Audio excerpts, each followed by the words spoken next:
ಬೆಳಗಾವಿಯ ಕಾಂಗ್ರೆಸ್ ಭವನದಲ್ಲಿ ಎಸ್ಐಆರ್ ತರಬೇತಿ ಕಾರ್ಯಾಗಾರವನ್ನು ಆಯೋಜಿಸಲಾಗಿತ್ತು.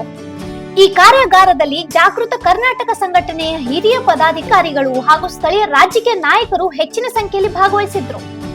ಈ ಕಾರ್ಯಾಗಾರದಲ್ಲಿ ಎಸ್ಐಆರ್ ಕುರಿತು ಜನಜಾಗೃತಿ ಮೂಡಿಸುವ ಕಾರ್ಯ ನಡೆಯಿತು. ಜಾಗೃತ ಕರ್ನಾಟಕದ ಸಂಯೋಜಕ ಡಾಕ್ಟರ್ ವಾಸು ಎಚ್ವಿ ಅವರು ಮುಖ್ಯ ಅತಿಥಿಯಾಗಿ ಉಪಸ್ಥಿತರಿದ್ದರು. ತರಬೇತಿ ಸತ್ರಗಳಲ್ಲಿ ಎಸ್ಐಆರ್ ವಿಷಯದ ತಜ್ಞ ಕಾರ್ಯಕಾರಿ ಸಮಿತಿ ಸದಸ್ಯರಾದ ತುಮಕೂರಿನ ಆದಂ ಖಾನ್, ಉಡುಪಿಯ ಸುಚಿತ್ರಾ ಎಸ್ಎ ಹಾಗೂ ಫಾದರ್ ಮಾರ್ಟಿನ್ ಅವರು ಭಾಗವಹಿಸಿ ಮಾರ್ಗದರ್ಶನ ನೀಡಿದ್ರು.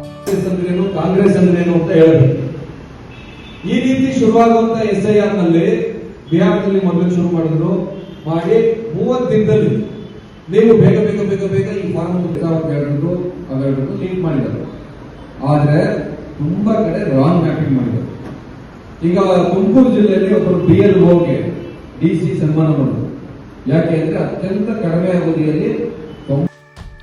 ಈ ಕಾರ್ಯಕ್ರಮದಲ್ಲಿ ಬೆಳಗಾವಿ ಗ್ರಾಮೀಣ ಕ್ಷೇತ್ರದ ಶಾಸಕಿ ಹಾಗೂ ಮಾಜಿ ಸಚಿವರಾದ ಲಕ್ಷ್ಮೀ ಹೆಬ್ಬಾಳ್ಕರ್ ಅವರು ಕೂಡ ಭಾಗವಹಿಸಿದ್ರು. ಅವರು ತರಬೇತಿ ಕಾರ್ಯಾಗಾರವನ್ನು ಸ್ವಾಗತಿಸಿ ಇಂಥ ಜನಜಾಗೃತಿ ಕಾರ್ಯಕ್ರಮಗಳನ್ನು ಇನ್ನಷ್ಟು ಪರಿಣಾಮಕಾರಿಯಾಗಿ ನಡೆಸುವಂತೆ ಸಲಹೆ ನೀಡಿದ್ರು. ಕಾರ್ಯಾಗಾರದಲ್ಲಿ ಭಾಗವಹಿಸಿದ್ದ ನಾಯಕರು ಎಸ್ಐಆರ್ ಕುರಿತು ಮಾಹಿತಿಯನ್ನು ಸಾಮಾನ್ಯ ಜನರಿಗೆ ತಲುಪಿಸುವ ಅಗತ್ಯವನ್ನು ಒತ್ತಿ ಹೇಳಿದ್ರು. ಇಂತಹ ಇನ್ನೂ ಅಪ್ಡೇಟ್ಗಳಿಗಾಗಿ ಫಾಲೋ ಮಾಡಿ ವಾಯ್ಸ್ ಆಫ್ ಬೆಳಗಾಂಗೆ.